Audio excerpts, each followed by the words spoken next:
So this morning, here in Jetavana,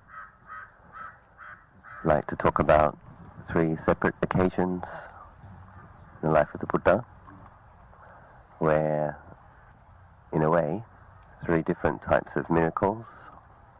Lord Buddha appreciated the miracle of teaching most, and he demonstrates his abilities in the stories that I will read. But also there's an occasion where he demonstrates the extent of the psychic power of a Buddha.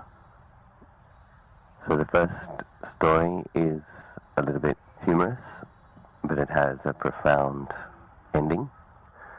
The second story is sad, a sad story, but it has a profound ending also.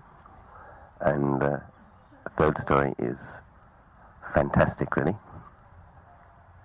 But let's start with the story of Nanda. Nanda is a bhikkhu. He's the son of Mahapajapati, bhikkhuni, the cousin of Lord Buddha. And thus, I heard, on one occasion the Blessed One was living at Savatthi in Jeta's Grove, Anathapindika's park. The Venerable Nanda, the son of the Blessed One's maternal aunt, told a number of bhikkhus, "Friends, I am leading the holy life dissatisfied. I cannot carry on with the holy life. I shall renounce the training and return to what I abandoned." Just to mention, one of the reasons I decided to read these stories is because they're very human. We hear these fantastic stories of people becoming stream enterers, the first teaching that they hear.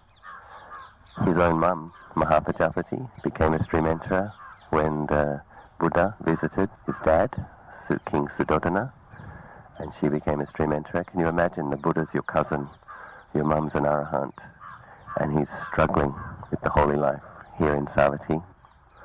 Those bhikkhus went to the Blessed One and told him this. The Blessed One said to a bhikkhu, "Come, bhikkhu, tell the bhikkhu Nanda in my name. The teacher calls you friend." "Even so, Lord," the bhikkhu replied, and he went to the Venerable Nanda and gave him the message.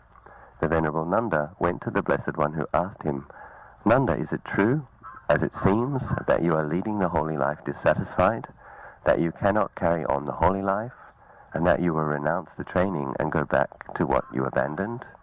"Yes, Lord." "But Nanda, why is this?" "Lord, when I left to renounce the house life, the Sakyan beauty, Janapada Kalyani, gazed after me with her hair partly held back, and she said, 'Come back soon, Prince.'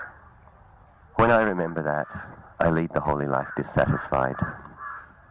Then the Blessed One took the Venerable Nanda by the arm, and as quickly as a strong man might extend his flexed arm or flex his extended arm, they vanished in Jeta's Grove and appeared among the deities of the 33, Dawatimsa heaven. Now on that occasion 500 nymphs with dove's feet had come to wait upon Saka, ruler of gods. The Blessed One asked the Venerable Nanda, "Nanda, do you see those 500 nymphs with dove's feet?" "Yes, Lord." "What is your opinion, Nanda? Which is more lovely, more beautiful, more alluring, the Sakyan beauty, Janapada Kalyani, or these 500 nymphs with dove's feet?" "Lord, the Sakyan beauty, Janapada Kalyani, is like a scolded she-monkey with her nose and ears lopped off, compared to these 500 nymphs with dove's feet. She does not count at all. She is nothing like them. There is no comparison whatsoever. These 500 nymphs are infinitely more lovely and beautiful and alluring." "Then enjoy the holy life, Nanda. Enjoy it, and I guarantee your obtaining 500 nymphs with dove's feet." "Lord, if the Blessed One guarantees my obtaining that, then I shall enjoy the holy life." Then the Blessed One took the Venerable Nanda by the arm, and as before they vanished in the heaven of the 33 and reappeared in Jeta's Grove. Bhikkhus heard, "It seems that the Venerable Nanda is living the holy life for the sake of nymphs, for it seems that the Blessed One has guaranteed his obtaining 500 nymphs with dove's feet." Then his friends among the bhikkhus treated him as a hireling who had sold himself. The Venerable Nanda is a hireling, it seems, who has sold himself, since he leads the holy life for the sake of nymphs. The Blessed One, it seems, has guaranteed his obtaining 500 nymphs with dove's feet. He became humiliated, ashamed, and dismayed at his companion's words. So he went to dwell alone and withdrawn, diligent, ardent, and self-controlled, till by realization himself with direct knowledge, he here and now entered upon and abode in that supreme goal of the holy life, for the sake of which clansmen rightly go forth from the house life into homelessness. He knew directly, birth is exhausted, the holy life has been lived out, what was to be done has been done, there is no more of this to come. And the Venerable Nanda became one of the Arahants. So you see Lord Buddha's skillful means, taking him with the power of his psychic abilities to see celestial maidens who are even more beautiful than human princesses. So in a way it's using his kilesa to train him and allowing it to become inflated like that. And then he became very excited and boasted, and then he was embarrassed and ashamed of his kilesa. So a little bit of shame in the right amount can be very helpful. Anyway, just in case some women are thinking that sounds sexist, I'm going to read an inspiring story about a woman who became an arahant. Good? Keep it balanced. Patachara. This is the sad story with a profoundly happy ending. Again, this is much more human realm. So Patachara was the beautiful daughter of a very wealthy merchant in Savatthi. When she was 16 years of age, her parents had her confined to the top floor of a 7-story high mansion, where she was surrounded by guards to prevent her from keeping company with young men. In spite of this precaution, she became involved in a love affair with a servant in her parents' house. When her parents arranged a marriage for her with a young man of equal social standing, she decided to elope with her lover. Having escaped from the tower by disguising herself as a servant girl, she met her lover in town, and the couple went to live in a village far from Savatthi. There the husband earned his living by farming a small plot of land, and the young wife had to do all the menial chores, which formerly had been performed by her parents' servants. Thus she reaped the results of her deed. When she became pregnant, she begged her husband to take her back to her parents' house to give birth there, for she said, one's mother and father always have a soft spot in their hearts for their child, and can forgive any wrongdoing.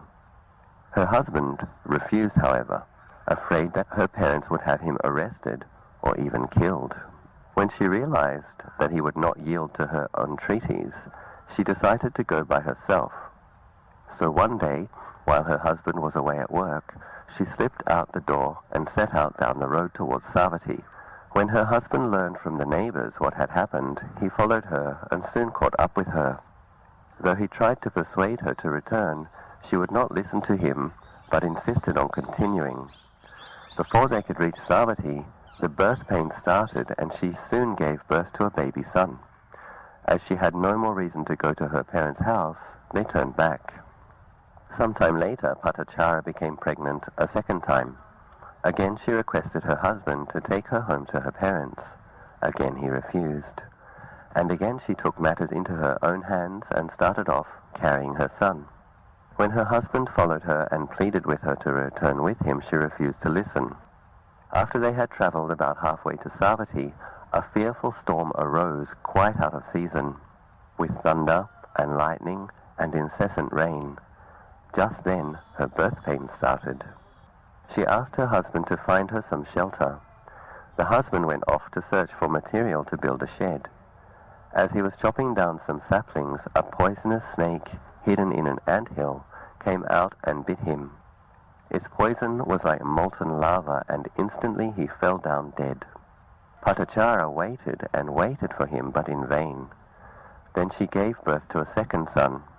Throughout the night, both children, terrified by the buffeting of the storm, screamed at the top of their lungs. But the only protection their mother could offer them was her body, lean and haggard from her tribulations. In the morning, she placed the newborn baby on her hip, gave a finger to the other child, and set out upon the path her husband had taken, saying, "Come, dear child, your father has left us." As she turned the bend in the road, she found her husband lying dead, his body stiff as a board. She waited and lamented, blaming herself for his death, and continued on her journey. After some time they came to the river Achiravati. On account of the rain, the river had swollen and was waist-high, with a violent current. Feeling too weak to wade across with both children, Patachara left the older boy on the near bank and carried the baby across to the other side. Then she returned to take the firstborn across. When she was in midstream, a hawk, in search of prey, saw the newborn baby. Mistaking it for a piece of meat, the hawk came swooping down, pounced on the child, and flew off with the baby in its talons. While Patachara could only look on helplessly and scream, the older boy saw his mother stop in midstream and heard her shouts. He thought she was calling him and started out for her, but as soon as he stepped into the river he was swept off by the turbulent current. Wailing and lamenting, Patachara went on her way, half crazed by the triple tragedy that had befallen her: the loss of her husband and both her sons in a single day. But more misfortune lay ahead.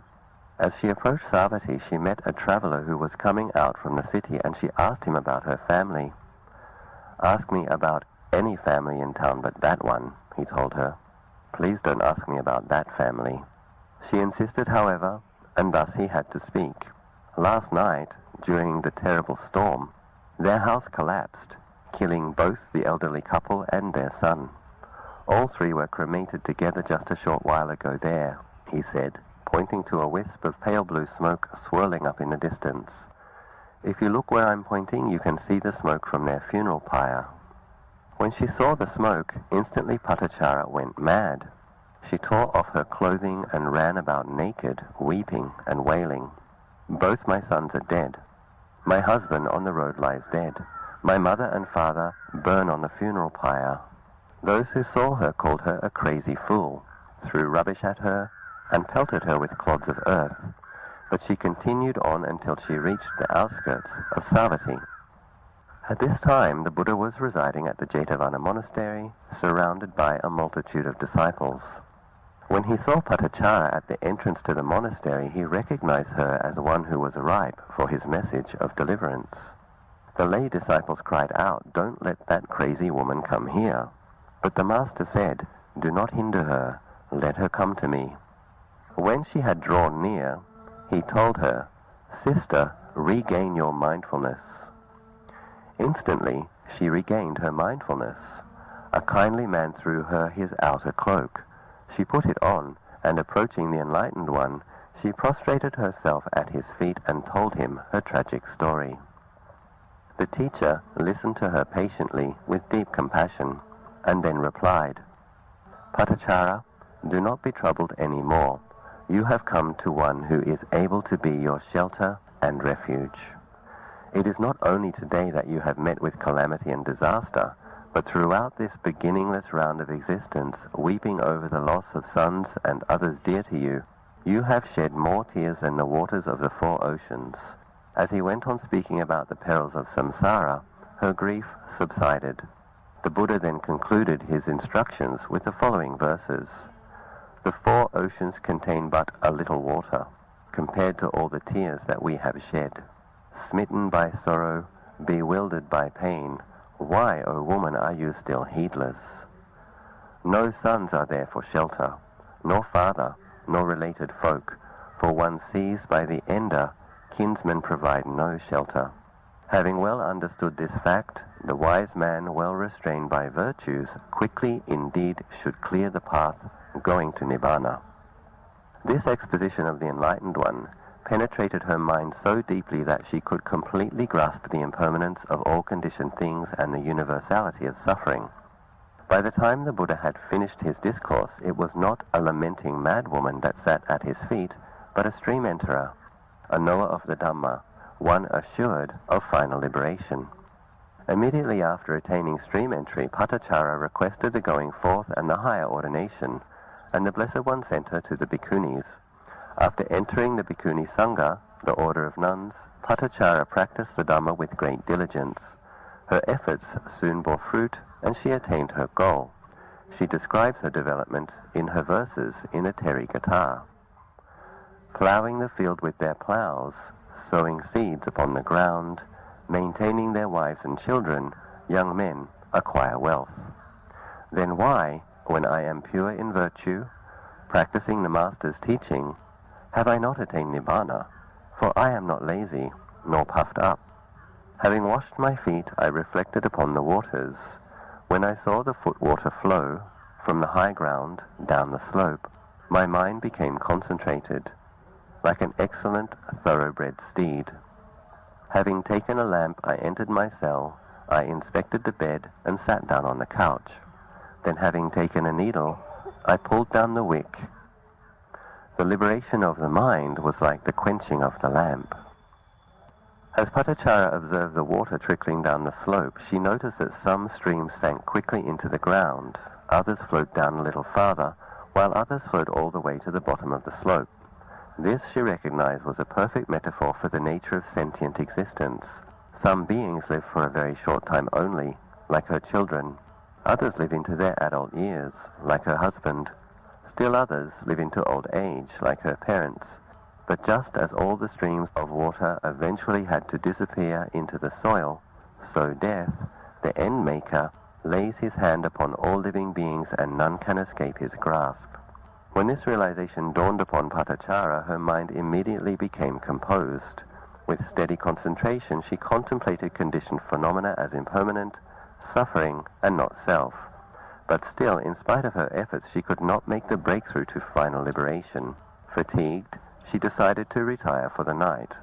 When she entered her dwelling and sat down on the bed, just as she extinguished the oil lamp, all the momentum she had built up through her previous practice bore fruit. In a fraction of a second, simultaneously with the quenching of the lamp, supreme knowledge arose. She had reached her goal, Nibbana, the permanent quenching of the fires of greed, hatred, and delusion. During her career as a bhikkhuni, Patachara achieved the distinction of being designated by the Buddha as the foremost among the bhikkhunis who are experts in the Vinaya. That's the nuns' rules of discipline. She was thus the female counterpart of the elder Upali, the chief Vinaya specialist among the bhikkhus. This appointment was the fruition of an ancient aspiration, we are told, that in the dispensation of the Buddha Padumuttara, Patachara had seen the teacher assigned to an elder nun the position of preeminence amongst nuns versed in the Vinaya, and it seemed to her as if he were taking that nun by the arm and admitting her to the garden of delight. So she formed her resolve and made this aspiration. Under a Buddha like you may I become preeminent among nuns versed in the Vinaya. The Lord Padumuttara, extending his mind into the future, perceived that her aspiration would be fulfilled and gave her the prediction. It is perhaps natural that Patachara should have been particularly concerned with discipline, since in her earlier years she had experienced so keenly the bitter fruit of reckless behavior. In the order of nuns, she had learned that intensive training in discipline is indispensable for achieving peace and serenity. Through her own experience, moreover, she had acquired a deep understanding of the ways of the human heart, and was thus able to help other nuns in their training. Many of the nuns turned to her for guidance and found great consolation in her advice. One example is Sindachanda, who expresses her gratitude to Patachara in a verse in a Gatha. The Gatha is verses of enlightened bhikkhunis. Because she had compassion for me, Patachara gave me the going forth. Then she gave me an exhortation, and enjoined me in the ultimate goal. Having heard her word, I followed her instruction. The lady's exhortation was not vain. I am fetter-free with a triple knowledge. So, it's a very samsaric but profound story. From madness to stream entry. It's very human, isn't it? On one level you have Nanda, having been born in a palace, thinking about princesses. That's part of the human experience as well, isn't it, for people with a lot of good karma. Then you have this other poor woman who's deluded by her love. How many people fall in love and think if they can be with the one they love, they'll be happy? And that's often the beginning of a sad story. samsara, but it has a wonderful ending, doesn't it? And how wonderful that she could come into the Jetavana crying like a mad woman in the Buddha's beautiful equanimity, and he can see with his psychic power. This is where you really see Buddha's psychic powers. Oh, this is going to be one of the foremost nuns, let her in. He teaches her within a few moments. She's gone from a crazy woman to a first stage of enlightenment. I also wanted to mention that bhikkhunis aren't often mentioned in the Sutta Pitaka. Obviously they were around, so here we have the Buddha recognizing that she was going to be an important person capable of training those women who could be trained, and sent her to the bhikkhuni order, which obviously was nearby here in Savatthi. And so it's a nice story which demonstrates the fact that the bhikkhunis were established and attaining to high distinctions of spiritual realization in this same area. The last story, it's pretty fantastic, but I mention it because it happened in Savatthi, and apparently all of the Buddhas display their most supreme psychic feat here in Savatthi. I don't know why, but it's interesting. Apparently it's always India where Buddhas become enlightened. It's always at that particular site under the Bodhi tree. Apparently the first teaching is always in a deer park in Isipatana, and the showing of psychic power is always in Savatthi. So I'll just find that text and I'll read what happened. After the Buddha established a rule preventing monks from displaying miraculous powers, he was challenged by a group of non-Buddhist yogis to a display of his own supernormal powers. As a Buddha, he was exempt from his own prohibition, so he accepted their challenge and stated that he would perform a miracle at the foot of a mango tree. So there was the occasion in Nalanda when one layperson was saying to Lord Buddha, there are many people in Nalanda with great faith in you, and if you have one of your monks display their psychic powers, they would have even more faith in you. And the Buddha actually said on that occasion, I don't like displays of psychic powers. The miracle that he held in highest esteem was the miracle of teaching. But you could see the request was to give rise to more faith of people who already had faith. But if we understand that Savatthi, in a way, is like the center of the mandala, it's the Buddha's headquarters. He had royal patronage, he had the patronage of millionaires, and tens of thousands of people were becoming arahants. But you could imagine that leaders of other sects and members of other sects, that there would have been competition and there would have been jealousy. And many of those people would have been very intelligent, capable of debating with logic. And so if you have another order finding fault with the Buddha or publicly doubting his abilities, you can see that that's a different kind of a challenge. It's not asking the Lord Buddha to show off. It's a challenge. They're actually picking a fight.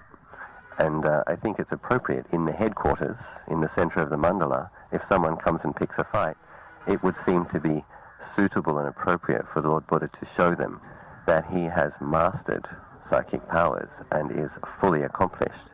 So he did what apparently only Buddhas can do, and he did it here in Savatthi.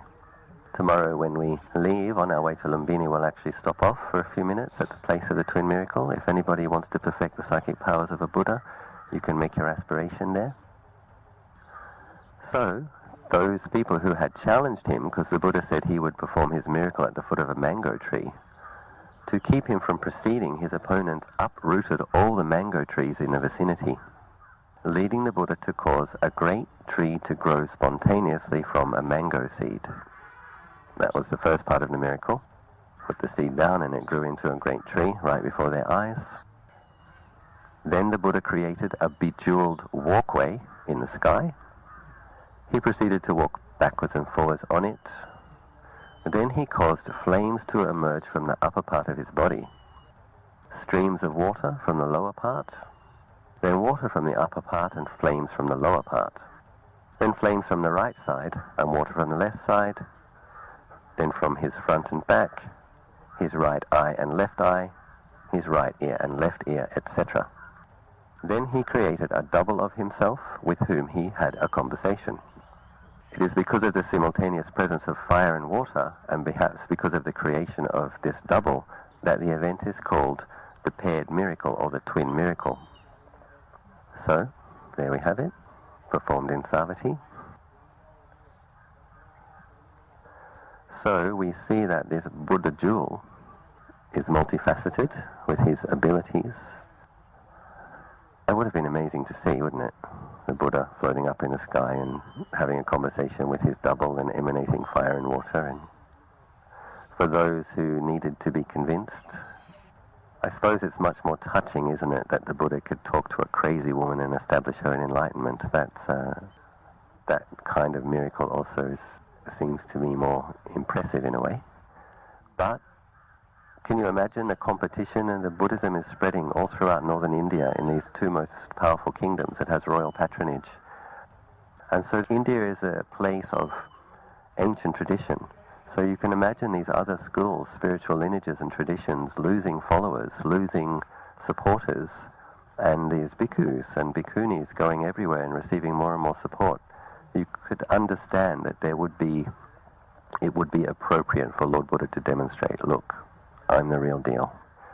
I don't just teach people how to be enlightened. I have mastered every spiritual quality. So he showed them his stuff. So just sharing with you a few things that occurred in and around Savatthi for your consideration. And this evening we will explore the life and times of Visakha.